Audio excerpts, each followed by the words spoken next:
Let's start with the obvious. 11th album, 4-day session, no roadmap. What made you do that way? What made you approach the album that way? Well, it's easier than having to come up with everything beforehand. Mostly it was like a great excuse to go hang out with my friend and make music with him. My friend Brad Krieger, he has a studio in Rhode Island in Providence called Big Yeah, Nice Studio. And so I was like, well, I want to go hang out with Brad and play music, and the we might as well record it and make an album, I guess, while we're up there. So that's yeah, awesome. just kind of showed up, and we're like, hey, let's challenge ourselves to just start from zero and see what we end up with, and we ended up with an Yeah, album. So it that's worked. awesome. Did that fast pace feel freeing or chaotic or both or none? Uh, ooh, yeah, both probably. I don't know. It's just something I'm used to. Like I don't really play out at all. Like I don't have a band or anything like that. I usually just record albums, and Yeah, sometimes I do them in my house, just kind of at the laptop here, and then other times I'll go try to track them in a studio. I've done it with different groups of musicians. It's mostly just, excuse to have fun and play music and write stuff. But because I don't ever have to play out, I don't ever have to really remember the songs. So usually what ends up happening very smart. is what ends up happening is I'll start playing something, and then something will catch me and I'll want to record it, and then suddenly that turns into another thing, add some stuff on top of it. Next thing you know, you have a song. So that process, I've done that since day one. Yeah, It's just so to me, no, I guess it doesn't really feel that chaotic, but to others it might. Yeah, I'm sure walking in there, some people are like, what the hell is about to happen? But yeah, we had a lot of fun though. It was good. that's great. That's perfect because it leads into my next question, which is about your creative process. You mentioned surrealist techniques, automatism. Forgive me for mispronouncing that. Collage, improv. How do those actually show up in the studio when you're building a track?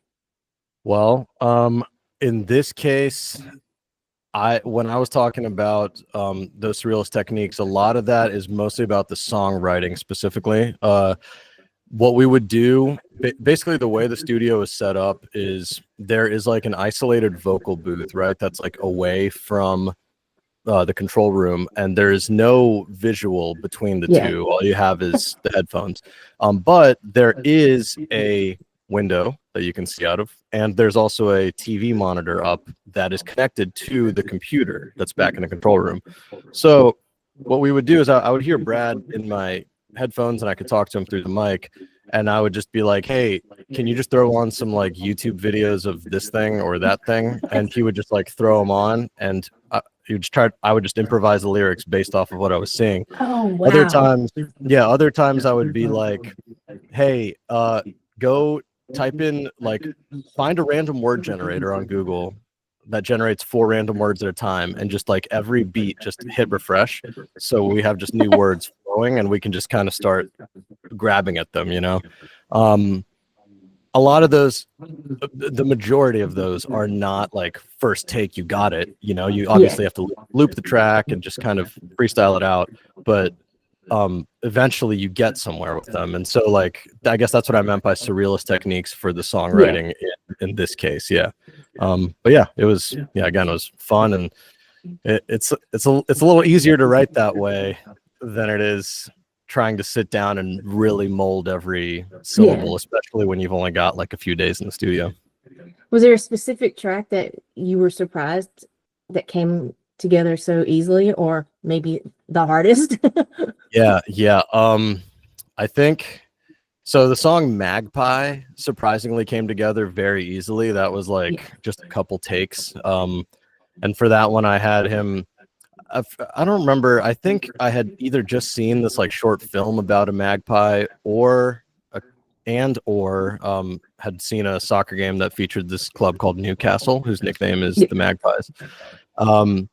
And I just had magpies on the brain, and I was like, hey, can you just pull up magpie facts, or just go to Google Images, type in magpie facts, and start scrolling, and we'll like find stuff to go off of. Yeah. And that one surprisingly came together really, really easily. Yeah, and then I think actually there's a song on there called Tiki Taka 2006. That one came together pretty easily too. That one was inspired by soccer highlights, specifically Yeah. of a team called Barcelona. And I'm not even a Barcelona supporter like that, but Yeah. you know, they were an incredible team during their era, and the highlights were fun to watch, and it turned into a pretty quick song. So yeah. Well, that's actually one of my questions further down, but I'll ask it now. About freestyling the lyrics, watching soccer highlights is gonna be like, did you actually do that? But you actually done that. Now, Yeah. will you be cheering for them in the next World Cup? I don't know Well, anything about soccer. Well, so I'll tell you, Barcelona can't really make the World Cup because the World Cup is a nation. It's a tournament based around countries, and Yeah. Barcelona are a club within a league. So Okay. players who play for Barcelona will be at the World Cup representing their various countries. Yeah. Yeah, I don't know. At the World Cup, I'm gonna be watching that in a very, very. It's gonna feel. I'm gonna hate watch it. I think because Yeah. like FIFA are so corrupt, and Yes. the way this tournament is lining up for next summer, it is not looking pretty right now. Combination of things, obviously FIFA trying to squeeze every last dollar out of everything, but you know, the elephant Yeah. in the room is the US government and the visas and Yes. all that. So whatever. Like I said, I'll be hate watching it. Yeah. Um, there's a track you did with David Kahn's solo bass line. How did that affect the direction of the record? Yeah, that was strange. That was something we didn't really expect. That was on me because I didn't tell Dave ahead, like, and I didn't give him enough notice. Basically, I was like, "Oh, dude, by the way, like, I'm gonna be in town next week. Can you like set aside 4 days?" And he's like, "No, I have a job, bro." So and I was like, "Yes, that makes sense. This is my fault." But he was there for the first few hours of the first day, so I think we had him for like 2 hours, Yeah. and he was like, "Okay, well, I gotta go because I gotta get ready for work." And we were like, "Wait, before you go, like, just grab the bass and plug in. We're just gonna pick drum loops that I already had on a hard drive." And I was like, "We're just gonna play these drum loops, and you just improvise bass lines around them, and then we're just gonna bank a bunch of them in this hour that we have with you." And then after he left, me and Brad would go through them and go, "Okay, let's chop that part out. Let's chop that part out, and this part, put them together, loop certain parts of them, make the framework of the song, and then go from there. And then if we need to re-record a bass part here and there, we would." But generally, Dave's bass lines that he laid down in that hour served as like the beginnings of a lot of these tunes. Oh, wow. That's amazing. And it's amazing that you can pick and choose what you want and make something cohesive. More like, as a writer, I can't pick and choose what I want. I'm like, there's a whole section missing. Well, it doesn't always work the way that we think it's gonna. Like, there was one, I don't remember. Oh man, I wish I remembered what song it was, but you know, I can't remember right now. But there, Yeah. one of the songs on there, when he played it, like, because he's such a versatile player, like he can play so many styles. I mean, he is the best bassist I've ever played with in my life. Like, he's incredible. We would just loop the drums for him, and he would like give us like a straight ahead bass line. They'd be like, "Okay, kind of get freer with it, do whatever you want to do, kind of get creative." And there was one where he like played some almost like dub sounding shit, and we were like, "Okay, cool, Dave, like, let's move on." And then the next a couple days later, we were like, let's throw that in there and see like if we can work around it. And it turned into the bridge of like one of the songs, and it actually worked really well. And we were just like, Oh, I that's awesome. can't believe that worked out. We didn't expect that one to really go, but it went. So Oh, that's yeah. great. You've called yourself a label's worst nightmare. What keeps you committed to staying under the radar, so to speak? No touring, no big campaign music, just the music. Yeah, it's because it's pretty much impossible to make a living doing it. So I've never felt the desire to try. Yeah. There's a lot of other people out there who are way more committed to the craft of it, and they're the ones who should be pursuing it, you know, not me. Like, I do it as a hobby, and like it's really fun to do stuff like this. It's really fun to know that some people are listening to it. But yeah, I just have zero desire to put money into touring, to try to teach people my songs, to try to convince like 4 or 5 other people to show up at a venue with me, to play my music to 3 people. Like, it just doesn't make any sense financially for me. So I rather just would do it this way and like love every minute of it than start out loving it and then grow to like, you know, not like it as much or to resent it or anything. So this makes my relationship with the art like natural and normal. Yeah. I feel like your approach, it's more organic. Like, because a lot of people go like, I'm gonna write a song, I'm gonna have a hit, you know, and yours like, I'm gonna write it. If somebody listens to it, likes it, great, you know. And I think that's a better way to build a fan base. Yeah, I hope so. I mean, I don't know. For me, it's again like when I ever first started recording any music, my goal was like, I guess I'll put it on Bandcamp, but really I want to listen to it more than anything and listen to it with my friends, because the way that I first started making music was making like hip hop beats and making, you know, sample based work. So I would make these beats and then me and some of my friends would sit together and like, you know, improvise over them, whether that was playing piano over them or singing or freestyling or whatever. And that's like, that was the idea behind music for me. And it wasn't until like a long time after I started playing and recording that I even understood like, oh, you can put stuff on Spotify. I was like, wait, what? This is crazy. But yeah, so I don't know. It's just really fun to make the stuff. Oh, that's awesome. You've already released 3 projects this year. Do you treat music more like a daily practice or just when inspiration hits? It's just when inspiration hits. Yeah. The thing is, it just, you know how like Mac DeMarco put out that 200 track album last year with all those like demos and shit? Yeah. I have a feeling, or I think that pretty much every artist has something like that. They have a backlog, like tons of stuff.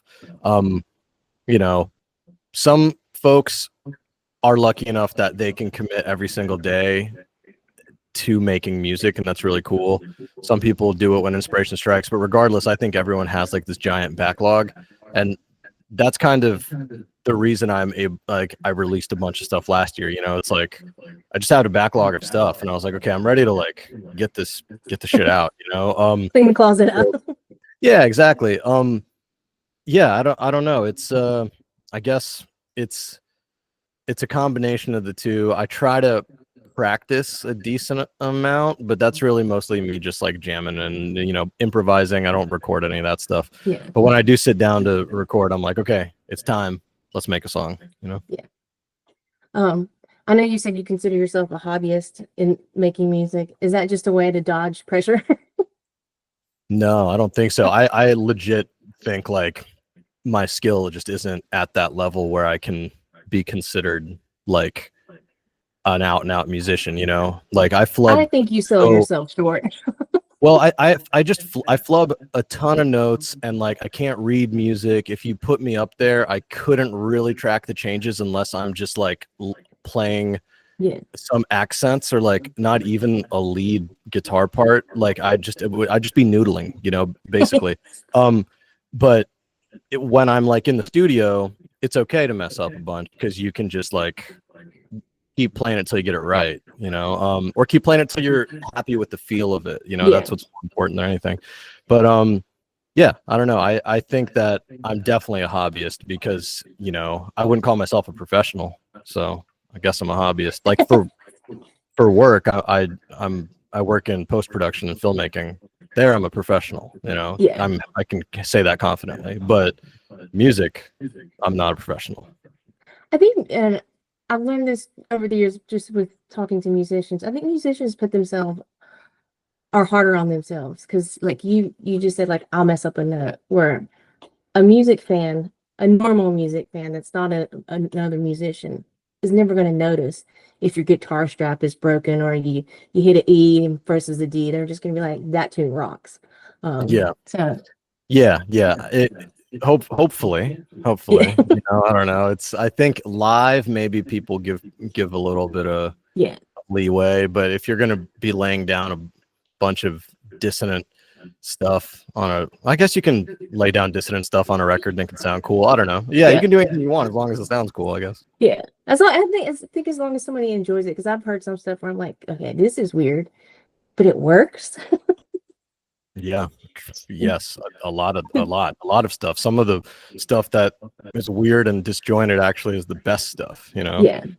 I don't know, like I think of like the Dirty Projectors or something like that. Like you don't think that that's how shit's supposed to sound, then you're like, oh my god, this is actually incredible. So Yeah. You're like, wait a minute, why does this work? yep. Disco Elysium. I think I'm saying Elysium right. What is it about the game that you connected with so deeply? I mean, deeply enough to write a song about it. Yeah, that game is so good. That is the best game ever made. That is like without a doubt. I've only played through it twice, but it is so good. I think the writing in that game is just top notch. The mechanics of the game are incredible. It's really like playing a novel is almost what it feels like. And it is have you played it? No, like after listening to the song, I was like, I have to play it. But a coworker has. He's like, I need to hear this track. And he was like, oh. That's sick. That's awesome. I'm glad that they liked it. But it's the kind of game where like it's slow, right? So if you don't like reading and you don't like storytelling, you're not gonna like the game. But if you enjoy just reading and like almost choose your own adventure type stuff, that game is a godsend. It will change your life. It is so good and so weird, and the world building is incredible. I just got nothing but good things to say about it. Oh, that's awesome. And the game's cues, was that more for you and like diehard fans who'd recognize it? Because I know when I listened to it, I was like, I went back and I was like, okay, I can hear the cues now that I've read about it. And I'm like, that's really fascinating. I was like, I wonder if you're a diehard fan, you're gonna be like, oh, that's it. I hope so. Yeah, that was like a last minute thing that we thought of when we were mixing it down and kind of putting stuff in there. I was like, hey, it'd be sick to do like an Easter egg, because video games have Easter eggs all the time. So why not like put an Easter egg in a song that's about a video game? So that way, if someone does know those sounds, because those sounds are an important part of the game. Like basically, to break it down, your character has 4 different like styles of traits, right? There's like their mental traits, their physical traits, stuff like that. And when you encounter something in the game that challenges one of those abilities, a sound plays, a really brief, like not even 1 second long sound, and it goes with that trait throughout the entire playing of the game. So by the end of the game, you've heard those 4 sounds a ton. So like maybe there's something subconscious or whatever, and maybe real fans of the game will be like, oh my god, I recognize those. I get that reserved. Yeah, and hopefully they do. So that's kind of the Easter egg there. I think they will, especially like you said, if they're diehard fans, because like it's iconic sounds, like the coin from Mario. Like when I hear ting, I'm like, oh, that's a Mario. I don't even have to see the game. You just know that sound.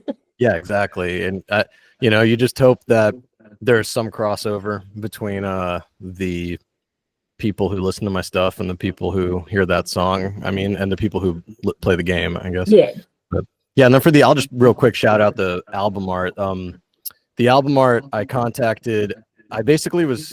album art is an image of the main character, and in the back you can see his tie is on a ceiling fan, and that pretty much is the opening scene of the game, and that's what the song is kind of about as well. I was like, I couldn't figure out how to get this album art, and then I ended up finding some kind of concept art of it that someone had made, some like game designers, and John Joe was one of the guys, and then John, I think, is the other guy. I don't really know these guys. I just found them online, and I just hit them up and was like, hey, can I please use this as a album cover? and I'll Yeah. give you credit like everywhere. I don't make any money, but if it's cool with you, can I use your work? And they were like, yeah, dude, go for it. So shout out to them. Yeah, they do some incredible 3D art. Oh, that's awesome. Um, you have an upcoming single, Ode to Dennis Carl, which started with a poem you read the night before. How often does poetry sneak into your songwriting? Or was Yes. that just a one-off moment? Well, ode to Carl Dennis. First of all, I got to get the guy's name right. You know what I mean? We can't be calling him Dennis Carl. Although Sorry. he's one of those. It's okay. He's one of those two first name guys. You know, so Yeah. it's confusing. But yeah, he's incredible. He's my favorite poet for sure. For sure. How often does poetry sneak into my writing? Not that often. Not that often. I think this is the first time. But like this album was like the first time I think I didn't really write a lot of it. It felt like it was all based off of something. Everything was inspired by something. So like this piece was inspired by a Carl Dennis poem, right? Like you said, Disco Elysium, obviously by a video game, Magpie by Magpie Facts, Tiki Taka by Barcelona Highlights. This was like the first album where like it felt like I didn't write anything actually, you know. But yeah, shout out Carl Dennis. I mean, he's incredible. That's where my dyslexia kicked in. It was just like, for Good Times, you've called the album a Lucid Fleeting Escape. What exactly were you escaping from for those 4 days? I was escaping from the grind of the city and like worrying if I had enough money to like ride the bus, or like worrying like if I needed to figure out a way to increase my credit limit and stuff like that. You know what I mean? Just like basic Life. stuff. Like, will I be able to pay rent for the office this month? Or like, you know, will the next gig come in? Like, when will the next gig be there? Like, it's just that, you know. By that point of my time in New York, I think I was like getting ready. I was like ready to leave because it had just gotten prohibitively expensive, and just leaving for like a few days, I was like, oh man, like, you know, the reason I called it, I don't know, did I call it fleeting or something like that? But the reason I called it fleeting is because like it was just like this moment where it felt like an escape, but you know, when you get back on the train home, like all that shit's still waiting for you there, you know. So yeah, it was. But for those 4 magical days. Yeah, for those 4 magical days chilling up there, making some music and getting away from stuff. That was great. Those good times. That's awesome. Like you said, like everything was mostly improv, so there's no central theme across the songs. But do you think your headspace still left some kind of invisible thread throughout the record? I don't know. I don't think so. I really don't. Like, because every song is pretty much, like I said, like they're all so pointedly referential to another work somewhere, or some physical thing, or like another concept, you know. That I'm just trying to think back on the songs, and like 0 of them are like some deeply personal thing or whatever. So I know that probably sucks to hear, but like, oh no, like I just always find that to be like so it just shatters like any perception where you're like, oh, this artist wrote something like they probably meant this, and then you're like, actually it's all bullshit. Like, you know, it's I think that, like, especially fans, they just need to take everything with a bit of grain of salt. That like this song is about this, and it's this. There's no underlying meaning, you know. There's no like, you know. One thing I will say about it though is like my favorite part about music and art in general is that it's a conversation. It's not like I'm not prescribing that this is what this is. If the question is asked what inspired it, I can say what inspired it, but that's only half the equation. What it means to the person who's consuming the art is the other half. So like, you know, if I saw if I took a photograph of a car and I was like, I just liked that car. That's cool. But if someone looked at it and like maybe it reminded them of a car, the first car that their dad ever owned, and they remember riding in it, and like it brings back some sort of memory, then like that's sick. That's awesome that it means that to that person. It's not what I intended, but I'm so glad it means that, you know. So hopefully people find some of that in my music. Yeah. Magpie almost became the title. How did you settle for Good Times? So it sounds like complete opposite ends of the spectrum. Yeah. Magpie was almost the title, basically because it was kind of an inside joke, just because like just the word magpie is so silly, and then like it's a silly bird, like it likes shiny objects, you know. It's like we were just kind of bantering about it, and it was like a funny little name, so we just called it Magpie. And then the reason we ended up settling on Good Times, or I ended up settling on it, I guess, is because there was, when I got home from the session with the hard drive, I like opened it to go look at the tracks, and I thought that we had, you know, X amount of tracks, but then there was one extra one, and it was like an MP3 called Good Times, and I was like, oh, what is this? And I like a wave, whatever. I opened it and I listened to it, and it was like something that I jammed out on the piano that Brad had like mic'd up, because I think it was something where we were like, hey, let's play like a random improvise a piano intro as if it's like a sitcom intro from the 70s or something.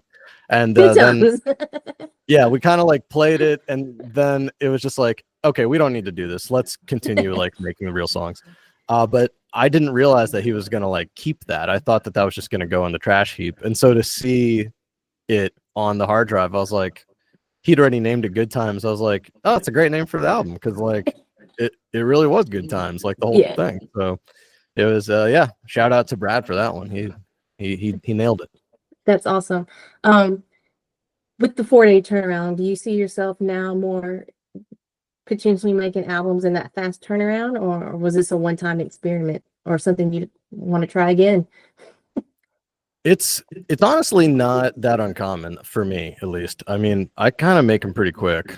I like to basically, if I sit down and I have like a drum pattern or a drum loop that I like, or a chord progression that I like, if I sit down uninterrupted and start, I'll pretty much get to where I need to go in like 3 or 4 hours. It's not like by the end of that period, the song is pretty much there. Like maybe small tweaks will happen or something, but I'm not a perfectionist. I'm not gonna like sit there and dial in a song for like a week. It's not that important, you know. It doesn't really matter that much.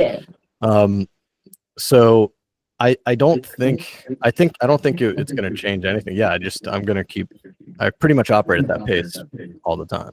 Yeah. Let's see. Since you're not chasing the stereotypical musician dreams, what is success in music to you? What does it look like? Oh, I love this question. This is good. So I actually have a show. Me and my friend Graham. Actually, Graham runs the label Rue Defense that is putting this tape out. Yeah. But me and him started a little cassette tape club. So if you go to tapeclub.substack.com, you'll find it there. But as part of that tape club, there's a little podcast, and I had an artist on. We just recorded last week, and I asked her that same question. I said, what does success look like to you? So it's just funny to hear it back. Like I was sitting literally right here like 3 days ago looking into the same camera, and I said it. So yeah, to me, oh man, I never thought about it. I guess just being able to write and record any music I want and putting it out, and just doing what I'm doing right now, I guess. I don't ever want there to be like other forces at work when I'm making stuff, right? Like I don't want to feel like I have to go tour. I don't ever want to feel like I have to make a song like this because this thing dictates it to be so. So I think right now I'm kind of just doing what I want to do. Yeah. So I kind of think I'm there, I guess. I don't know. Oh, that's good. What do you hope somebody who listens to Good Time takes away from it? Mm, um, well, I hope they just want to listen to it again, I guess. I hope that they like it and can go listen to some of my older stuff and see how I've progressed throughout my career. That's kind of something that I think that I hope they take away from it, is just seeing some of my older music, I guess. Yeah. I don't care if they take anything away from it, to be honest. But Yeah. I hope they like it. It's a great album. Like, Thank you. it's one of those where it's easily digestible, and one that you put on in the background and you find yourself humming along to, and then you're like 2 hours later you've realized that you've had it on repeat. That could just be me, because if I find something that I'm like, I'll play it till my ears bleed. That's amazing. Thank you. Yeah, that's You're really really nice to hear, because I think one thing that I've always I don't want to say that I've struggled with it, because I don't frame it as a struggle. I think it's just how I write music. But I rarely write anything over like 3 minutes, and I'm just cool with the song being a minute and 40 seconds or a minute and a half, no chorus, or like one verse, one chorus. I like those tiny little songs, yeah, and I think this album is a ton of, it's just all tiny little songs. yeah, So it's cool to hear that, like, you enjoy hearing them, because I think I don't really do a lot of repetition. I don't really do yeah, traditional, like, bang the chorus like 5 times or whatever. It's like sometimes there is no chorus, so I understand if my songs are not easily like catchy or whatever. yeah. But what I found unique about them is that by the time it was over, you're just like, wait a minute. You realize, oh, that song was only a minute and a half, and you're like, no, I've listened to that song's 4 minutes long, because it feels like a 4 minute song, even though it might be a minute and a half song. Because that's with Disco Elysium. When I listened to it, I was like, that song, because when I went back and looked at the track time, it didn't feel like the track time, because I had Yeah, I been like, mean, I escaped.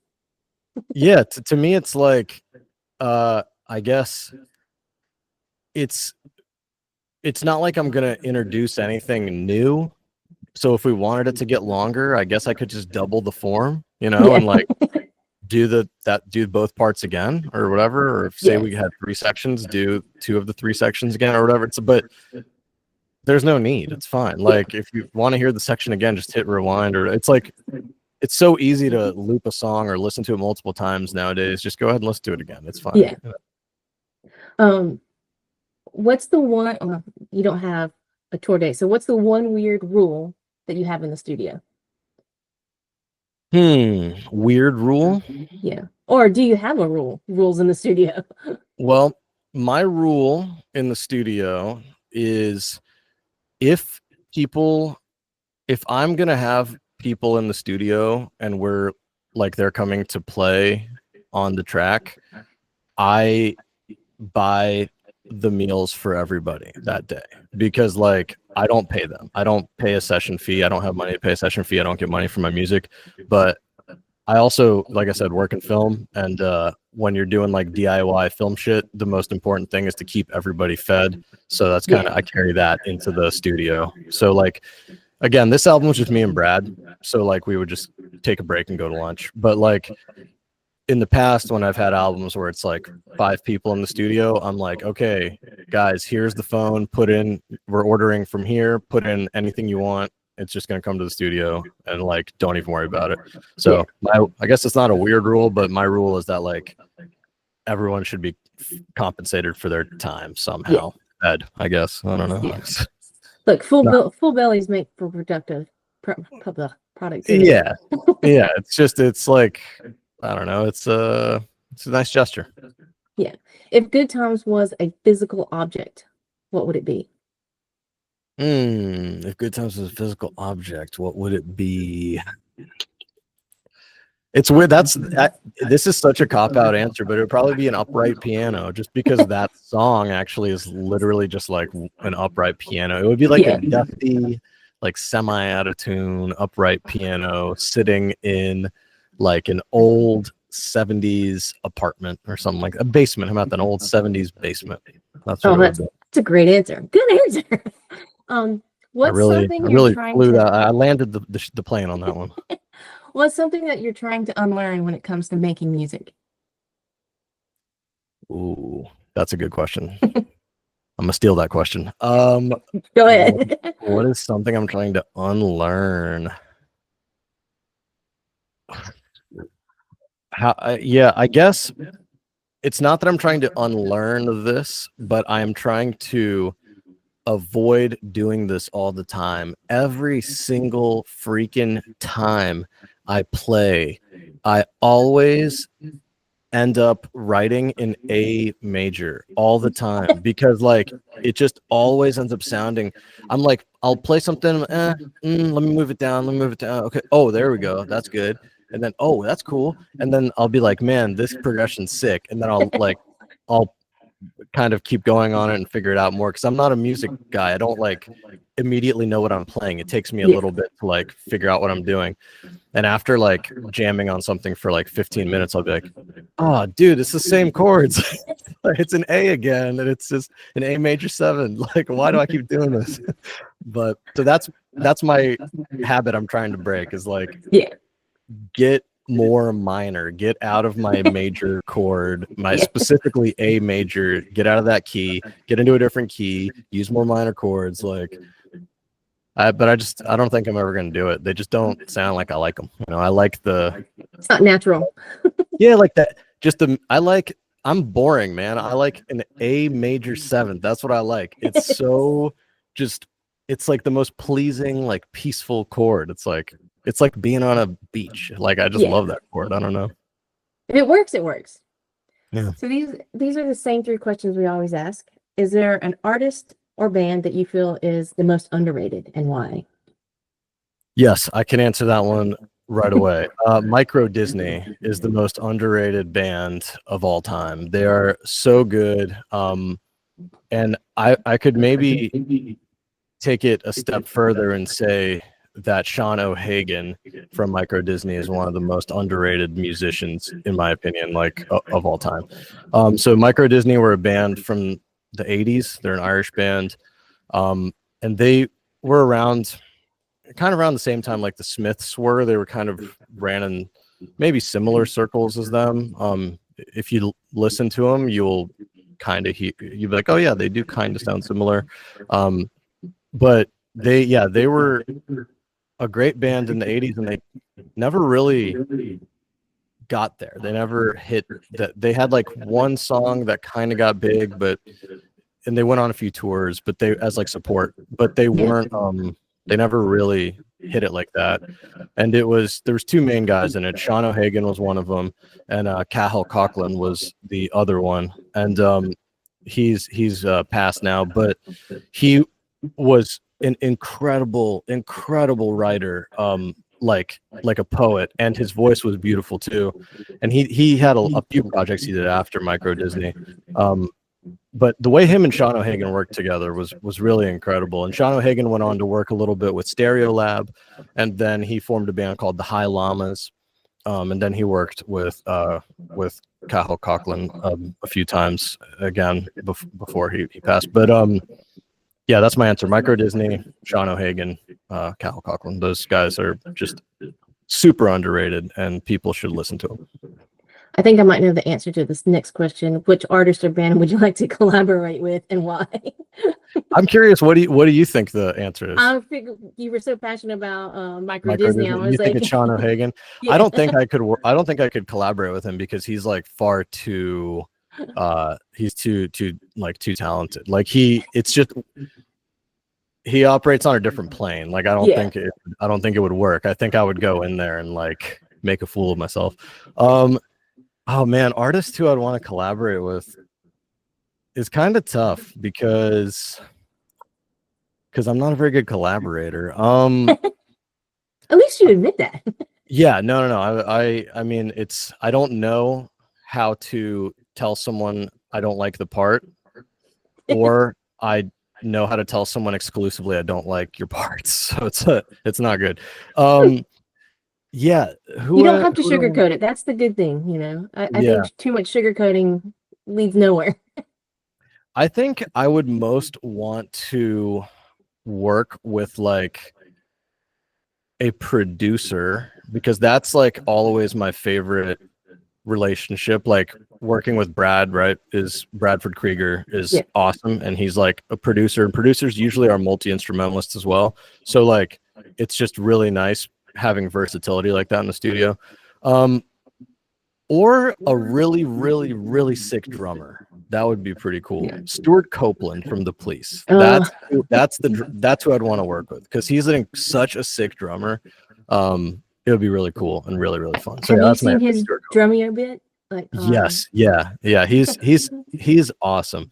Like he tells the same story all the time in the same yeah, cadences all the time in all of his yeah. interviews. So if he ever sees this, we see it, Mr. Copeland. But We still love I you. yeah, we still love you, but we see it. But yeah, Stuart Copeland, that would be sick, you know, because I don't know how to play drums at all. So it would be so cool to have like one of my favorite drummers of all time in the studio. I know you're never probably going to go on tour, but if you were going to go on tour, who would you want to go on tour with? In terms of who would be playing in the band or what other Who would you supporting want acts. to maybe play in the band with or open up for you? Well, damn, open Or up who for would you me. want to open up for? Yeah, I'd probably be opening. And I would. Yeah, I don't know. It's tough. Destroyer, Dan Behar. That's who I would want to open up for because he's cool. I don't know. I like him. I like his music. Like, yeah, he's one of the his albums kind of inspired me to like start recording music in some ways. Yeah. So that would be a cool thing. I'm sure I'd probably meet him and be like, he's just another guy. You know what I mean? Because yeah, that's like how it always is. They say don't meet your heroes. It's like, Yeah, yeah, there's a reason they say that. You know, exactly. That is it. That is sweet. all I have for you, sir.